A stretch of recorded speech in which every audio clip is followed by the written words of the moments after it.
In April of 2023, I started looking for flights for a group of 15 people to fly from Toronto to Turks and Caicos in the West Indies, or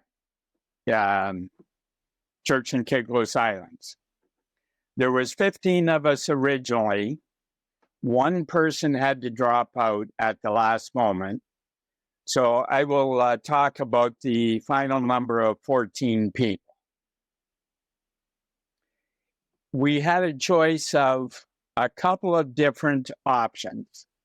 Air Canada, Groups Department, WestJet, which is also a national carrier here in Canada, their Groups Department, or I'm in Windsor, Ontario, which is right across the river from Detroit, Michigan.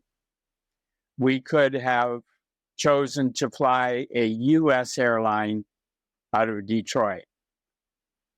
We chose Air Canada based on their online advertising for their groups booking.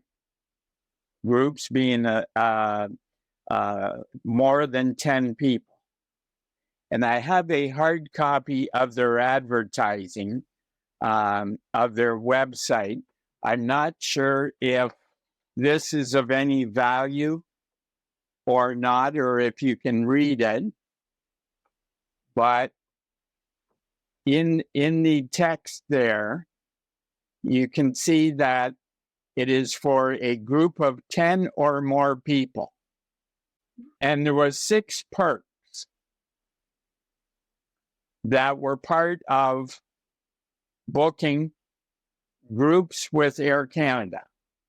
So based on that information, we had, again, I'm going to subtract the one person that wasn't able to come at the last moment. We had 14 people, which more than qualified for their group travel of 10 or more people. One of the things that was missing in this advertising was that if we went through their groups department for a group of 10 or more people, I could not do the booking myself. I had to go through a travel agency. That wasn't mentioned on the advertising, but that was fine. We are CAA, or the AAA equivalent in the U.S. members. So we use the Canadian Automobile Association as our travel agency. They did the booking for us. They sent in the request with the names of all 15 people that were going to be traveling. They sent in to Air Canada the list of travelers before the flight was even released for booking. So they sent it in about a week before the flight was made available. You know, I can't book a flight that's, 2 years out. We have to wait until the airline releases it for booking. So the CAA sent in the list of passengers before they released the flights for booking. Air Canada waited long enough that their economy class tickets were all gone.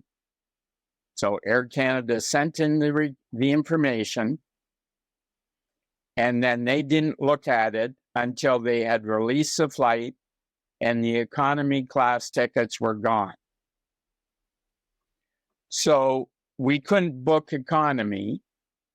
We had to go 2 steps up to their next step up was flex economy and then latitude economy. The latitude economy, which is where we wound up for our flight south from Toronto to Turks and Caicos Islands, was $259 per ticket, more expensive than the economy that was available at the time that the CAA sent in the information. So perk number one of the group's travel was reduced fares. We obviously did not get a reduced fare. They actually charged us $259 per ticket more than what was advertised to begin with. Perk number two was deferred payment, which meant that we did not have to pay for the full value of the flight at the time of booking. We did, in fact, get that perk. And as the total, and we're talking Canadian dollars in all of the discussions, the total of the 15 tickets times times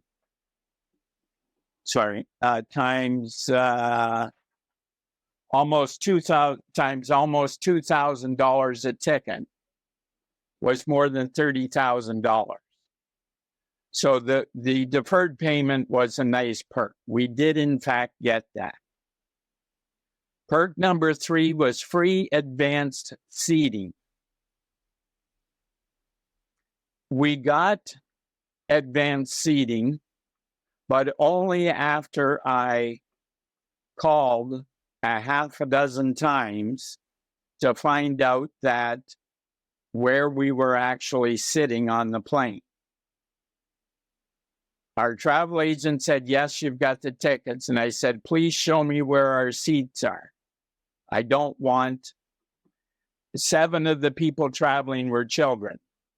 So I didn't want them scattered around the plane. Show me the seats that are reserved for us. So that was a hassle. And halfway through the year, before the flight, the actual flight took place March 9 and March 16th of 2024. So we booked almost a year in advance to make sure that we got seats on the plane and that a few people weren't having to sit out on the wing for the flight.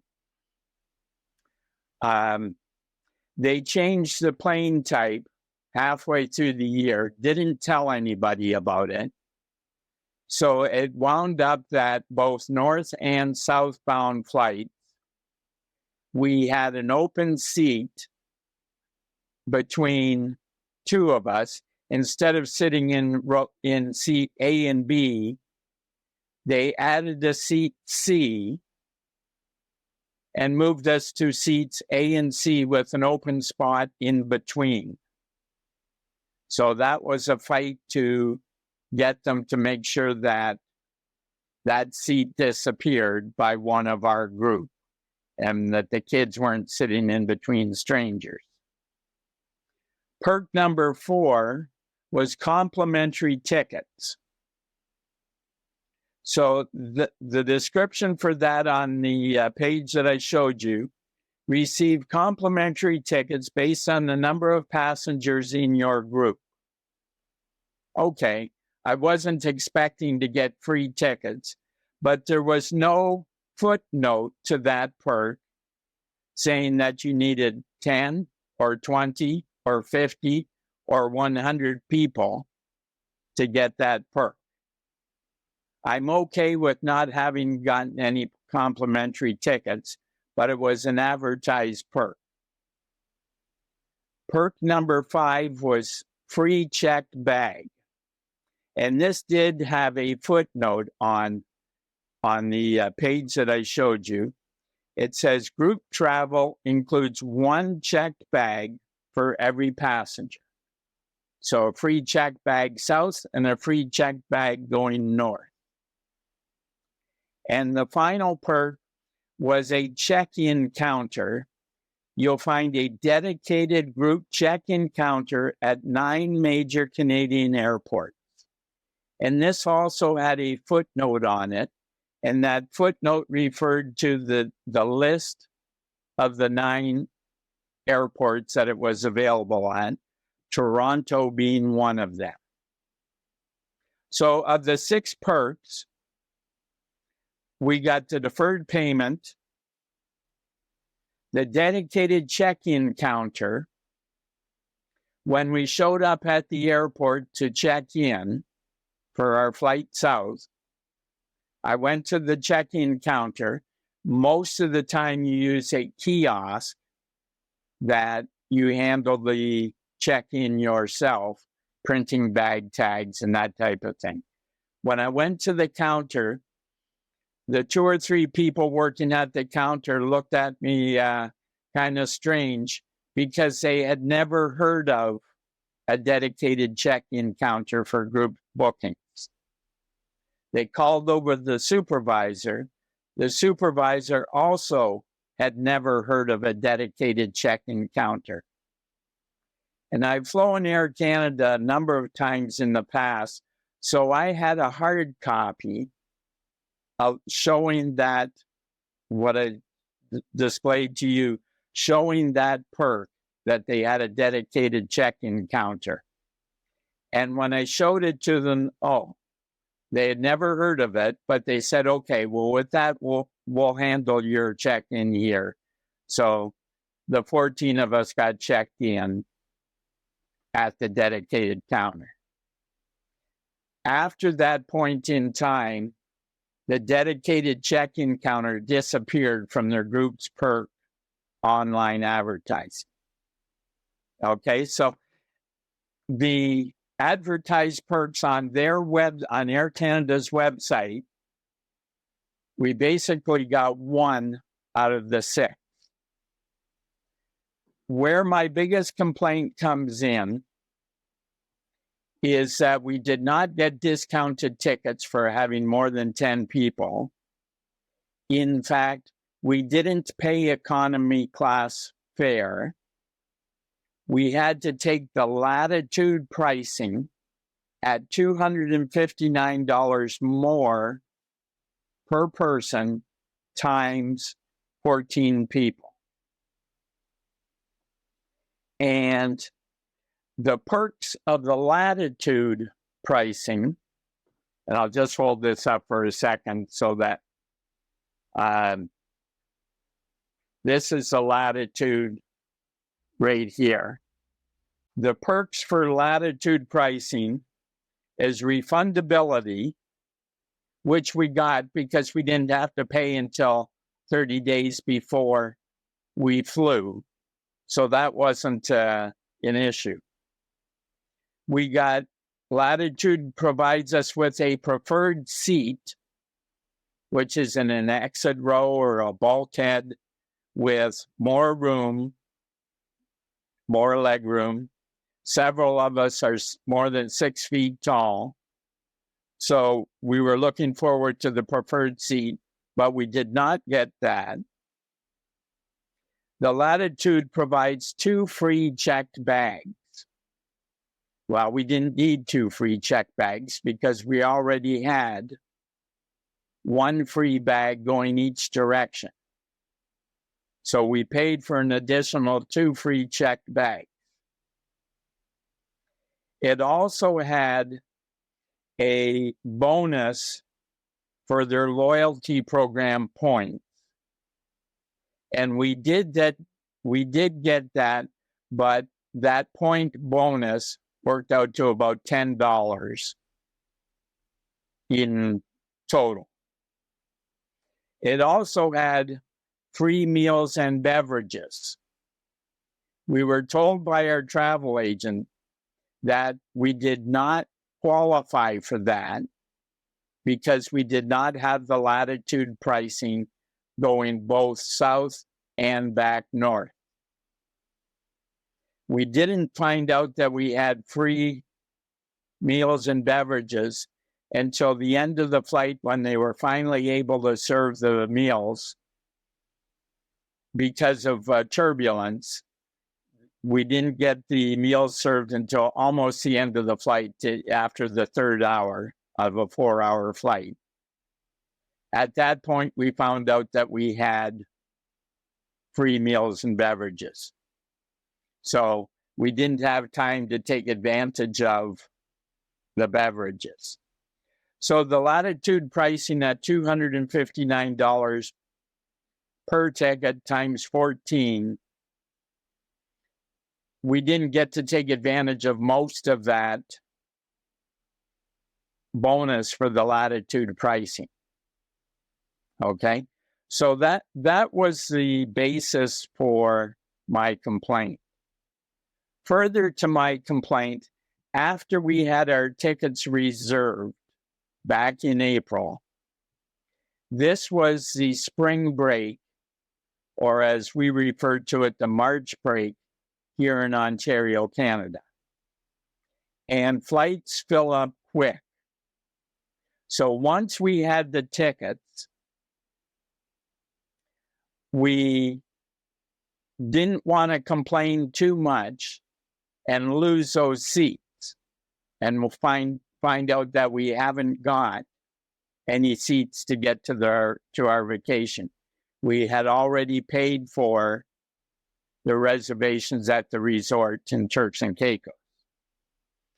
So the 1st of April, or shortly after our booking was confirmed, I sent Air Canada using their online interface.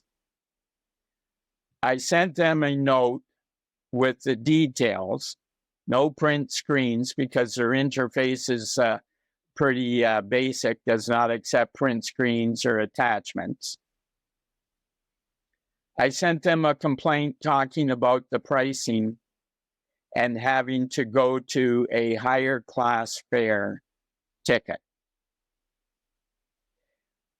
Within a few hours, I got an automated response back saying that they were busy.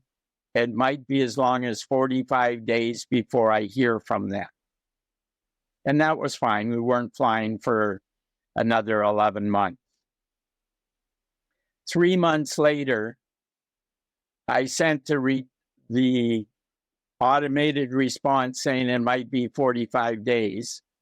I sent it to the email address that it came from at Air Canada and said, it's now been 3 months.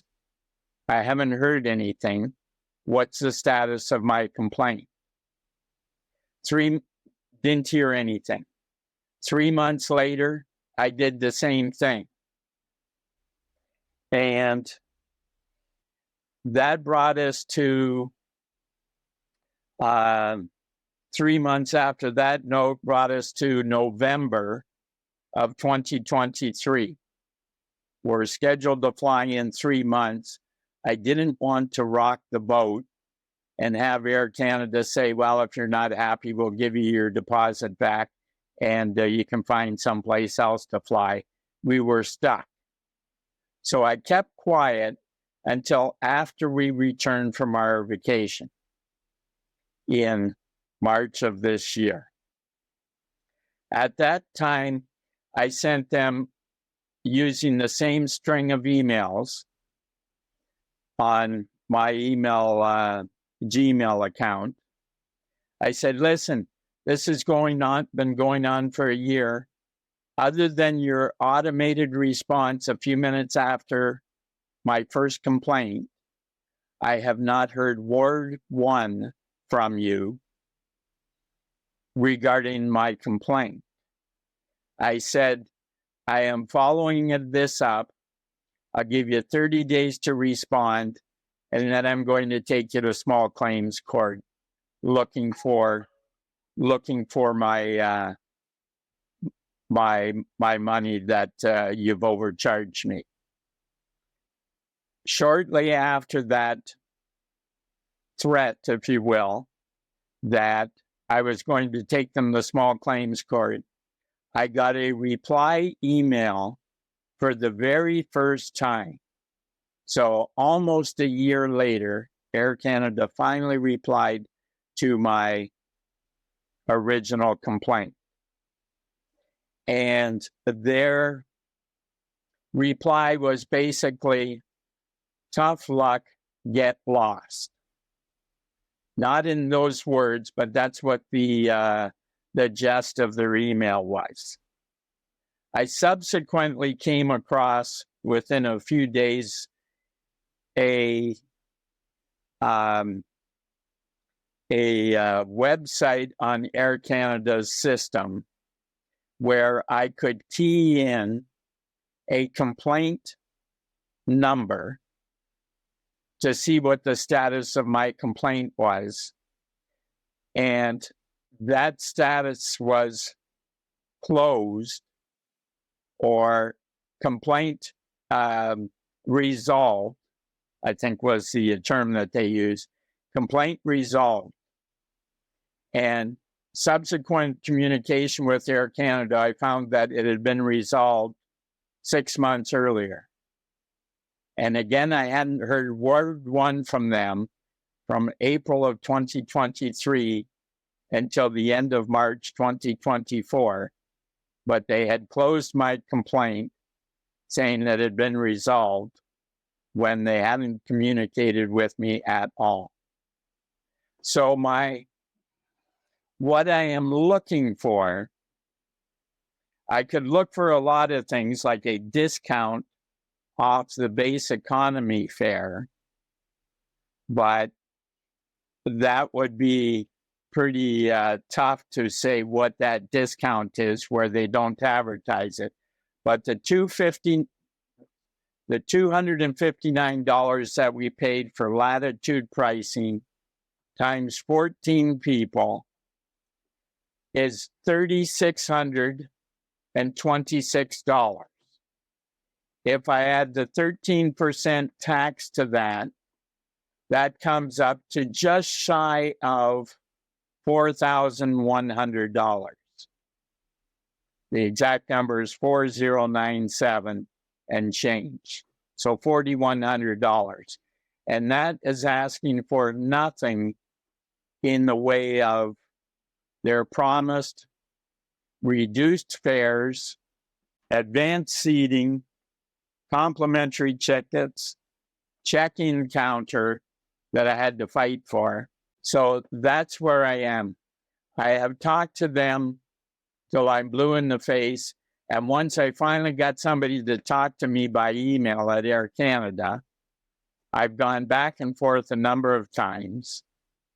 And so that's kind of where I am at now. I thought that the process going forward, I found out the small claims court is maybe more of a issue to proceed than what it was worth in the way of hassle. So I thought, well, if I can post a negative review on as many websites as I can find, TripAdvisor, I came across yours in a complaint search, and that maybe Air Canada would get tired of somebody bad-mouthing them and want to resolve it.